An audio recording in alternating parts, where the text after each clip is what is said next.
Mike Rank.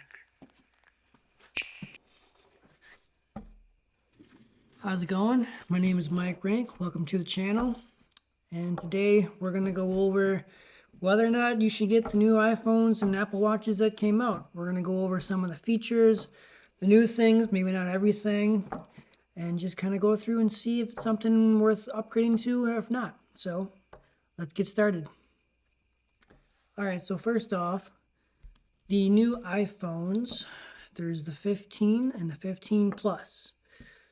All right, now, so the new colors are going to be pink, yellow, green, blue, and black. They got a matte finish, so you won't get any fingerprints on them. So if you're concerned about that, that's nice. So now, there was quite a big upgrades to the 15s now. So basically, the chip that was in the 14 Pros are now in the 15s. So you're getting a new chip from them. So you're getting now, instead of having the big notch, you're going to have the little smaller notch, which they call the dynamic island. It's pretty cool. They got some new like animations that you use on your phone. So when you're playing music, it'll show a little animation on there. I think it's pretty cool. I love it since I got the iPhone 13. They changed the design a little bit. Curved edges, looks nicer, feels better in your hand. Main difference here is on the cameras. It has a 48 megapixel camera, which is the same as the 14s. So with that new camera, now it's getting a better night mode, so you get more depth when you take pictures at night. And so instead of just having the wide angle zoom lens at 0.5 and the regular zoom lens at 1x, you're now getting a 2 times zoom with that 48 megapixel sensor. So you can zoom in quicker now. So if that's something better, you can zoom in further. And that's the biggest thing, really. The front camera is the same, but you're getting the new HDR5 instead of 4, so that's better. The screens are brighter, so instead of the 800 to 1600 nits brightness, now they're going from 1200 to 2000 nits. So it gets very bright, which is the same as the 14 Pros, but now you're getting it on the 15s. One big thing is if you're really into saving the planet and, helping out the environment, they were really big on letting you know that they're going carbon neutral. So with this iPhone, it uses 75% recycled aluminum, 100% recycled cobalt in the battery and in the MagSafe charger. So a lot of recycled materials. Captain Planet will be very proud of you. And so then now there is a new portrait mode in the cameras. It detects humans, cats, and dogs. And then there's this new feature called focus and depth control. So normally on a phone, you would put it either on one or the other. Well, now with the new chip, you can take a picture and you can switch between the focals, between someone in the front or in the back. It'll focus the actual blur motion behind it, so you don't even have to worry about switching now. It can automatically do it for you, so that is a huge plus in my book. If I decide to get it, the 15s, I'm not sure yet. Other than that, they have a second generation ultra wideband chip in the phones. And then now obviously the biggest huge change that they've made with the iPhones is they have USB-C instead of the lightning cable. Unfortunately, if you're getting the iPhone 15 or 15 Plus, the actual charging speeds and the data transfer speeds from plugging it in from the phone to a computer are actually the same. So you actually will not see any improvements other than the fact that now you can use a USB-C cable. Not the same with the new 15 Pro and Pro Max. We'll get into that later. But other than that, that is basically the new iPhone 15s. So now we'll get into the Pro phones. So 15 Pro Max, excuse me. So now for the iPhone 15 Pros, they switched the body over to a titanium frame instead of a stainless steel. What that did was, comparing the 15 Pro to the 14, it's about 20 grams lighter. So if you were to take, what was it, 8 pennies and put them in your hand, that's exactly 20 grams. And that's how much weight they saved. Is it much? I don't know. You tell me. But it's saving the weight. So less weight you have to hold while taking a selfie, if that's what you're into. So now with that new titanium, there's new colors, obviously. They're not the most flashy or bright, but, you know, a lot of people have their cases. I have my case, so the titanium is going to be natural titanium, which I do recommend getting that, because if you were to get it scratched, it would still look normal compared to the other colors, which would be blue, white, or black. If you get a scratch in them, it'll go through and you'll see that scratch. But with the natural, you won't actually see it. So something to think about if you're looking at getting that color. So now, when it comes to performances, they have the new A17 Pro chip. They're calling it the A17 Pro. Don't know why they call it Pro, but it's a Pro chip now. But the funny thing about this Pro chip is it's only 10% faster with their neural engine, and it's only, the new GPU built in is only 20% faster. And I've actually done some research on this, and actually the actual chip itself, the GPU, they just keep modifying it and tweaking it from year after year. So really it's a 4 or 5 year old chip that they just keep tweaking. So there's not really a huge amount of performance gains from this chip. But what they have done is there's a new ray tracing built into the chip. So if you're a gamer and you like gaming in the highest, best quality you can get, with this ray tracing built into the GPU, it's actually 4 times faster than using like typical software. So now it looks way better if that's something you're into for gaming. For example, now you can play the new Assassin's Creed, like the full console version, right on the iPhone. So that's pretty cool. Back to the camera. So there's a new lens coating on the camera lens itself to help with lens flare. Not sure much that helps. I'm sure we'll find out eventually. And now you can pick your focal length. So when you click on your screen and you have the 0.5, 1, 2, and 5 zoom, you can physically change that and pick a fixed focal length, which would be 24, 28, or 35, which is basically, if you're like shooting photography, that's kind of the standard they use for shooting, you know, pictures. It's up to you. You can use it. You may not want to use it, but it's there now. And now with the new sensor, it is twice as good in low light, so that shoots better low light now if you're into that, which I would be. And that would be it. So now for the iPhone 15 Pro Max, the main camera lens sensor is 25% larger.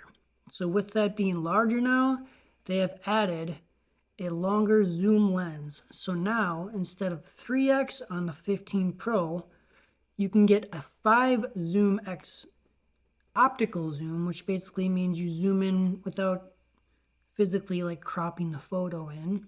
So you're getting further distance, and it looks pretty sweet. You can see further now. Is it something you need? No, but if, you know, for people that want the bigger phones, it's there. I like the size of the 15 Pro, so I will not be upgrading to the Max just to get that feature, even if they had it. The only big difference on the Pro Max now is that instead of getting 128 gigs, they went to the 256 gigs. That's why they bumped the price up this year, $100 more, is because of that. One other feature on the new iPhone 15 Pro and the Max is that they have now eliminated the mute switch or the silent switch on the side where you slide it. It is now a button. They call it an action button, to where you physically have to hold it and it'll vibrate and let you know when it's on and when it's off. So now in the settings, they give you options of certain things you can do besides silent mode. One of them obviously is silent mode. You can do focus mode.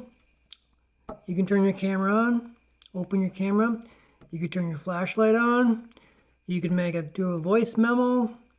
You could translate, which is kind of interesting. Magnifier. You can use shortcuts and accessibility. So I think it's pretty useful. It's a big change. I think maybe I would use it for flashlight or maybe camera. I don't know. But yeah, that's definitely a cool feature now that they have. I'm sure it's going to be standard from now on. And that is the major differences between the iPhones. So I guess now we'll just go into the big question, right? Upgrade or not upgrade? And I would say I have a 14 Pro, and for me, upgrading to the 15 Pro, I would like it mainly just for the camera to get better low light pictures. With the HDR5 would be nice. You could see the pictures would look better. And then that ultra wideband chip, I would like that also, because with the new Apple Watches, you can find your phone, but you need to have, the caveat is they both need to have the new second gen ultra wideband chip in them. So if I do get a new watch, I'd have to get a new phone also, but that would be nice. I'll explain about that later with the new Apple Watch. So it's really up to you with them kind of features. If you're into photography and video, go for it. And that's about it. Now, the Apple Watches. There's a new Apple Watch Series 9 and the Ultra 2. Here are the updates on the new watch. So now they upgraded the chip. It's got an S9 chip in it, so it's got 30% better GPU. It's got a new four-core neural engine. Machine processing is twice as fast, so it's a little faster. Now, with Siri, they put Siri right on the darn thing. Instead of having to use over the cloud or your Wi-Fi or data connection, like when you ask it things, it says, let me think about that. And then it doesn't know what to do. It can do it now. So it's the dictation is 25% more accurate than a Series 8. So that's pretty cool. That's probably like one of the biggest things I like about the new Series 9. Other than that, now you can see your health info. If you ask it, hey, how much did I sleep last night? Or what are my rings at? Things like that. It knows that stuff now. So when you ask it, it can tell you. They put the second gen ultra wideband chip that I was getting to earlier in the video. So basically, I'll show you a video. So it's, it'll actually, what it does is it shows you when you can see the distance of how far you are and the direction. It have an arrow to physically show you where your phone is. And when you get close, it'll vibrate and start making noises to let you know, hey, you're getting really close to finding your iPhone. But you need to have the new Series 9 and a 15. If you have one or the other, old version, it will not work, as far as I can tell. I'm not sure, but that's probably the case. So if that's something you're like me, where I use it quite a bit, where you scroll up and try to find your phone, that would be awesome. Other than that, so now the Series 9 is like basically twice as bright. So the screen goes from 1000 to now it's 2000 nits. So nice and bright. But another cool feature is it gets darker too. So now if you're watching a movie and you got this, screen looking at you and it's bright, it gets down to 1 nit, which is pretty dark. So you can not have to worry about having a bright screen in your face anymore. So I like that. That's a nice feature. And they had this big thing talking about this big new feature called double tap, which is this. And yeah, basically, if you're trying to eat your cheeseburger in one hand and you can't touch your watch, you can double tap. And it'll stop or do whatever you need it to do. Basically, someone tries calling you, you can answer it the phone call. Or you can end it. If you don't want to talk to them anymore, it happens. Or if you have a timer going, you can stop the timer, pause or play music, or shut off a snooze and alarm. Yes, you can do it. On the old ones, the Series 7 and 8, they had an accessibility feature where I actually, for the last couple of days, I have set that on my watch where when I tap it, I have it set to Siri. So I double tap and Siri pops up and I can ask Siri things without having to ask it. A little more convenient, but you can do it if you're not looking to upgrade to the 9. It's a nice little caveat there for you. Other than that, I guess the new colors are going to be pink, starlight, silver, midnight, and red. Now in stainless, it'll be gold, silver, and granite. And that's pretty much it for the Series 9. It's Ultra 2.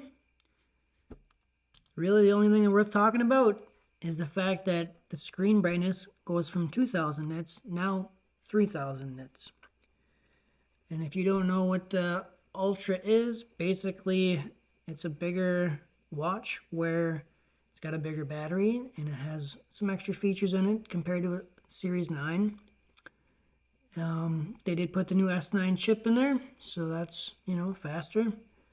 Other than that, that's the only real difference for the watches. Now, for the big question at the end, of course, upgrading to a Apple Watch. Well, it kind of depends. Obviously, for anyone who wants the latest and greatest, go for it. If there's certain features you would like, I have a Series 7, and I'm debating whether or not I want to upgrade to the 9. I definitely would not get a new Ultra Series 2. I would definitely buy a used Ultra 1 for $500 before I would get an Ultra 2. So at this point, I'm not sure. But those are the new features. And yeah, that's about it. So hopefully that can give you a better idea of what's out there now. You can order this. You can order the stuff today. Get it here by next week. And yeah, that's about it. So hopefully that was helpful. And we'll see you around later.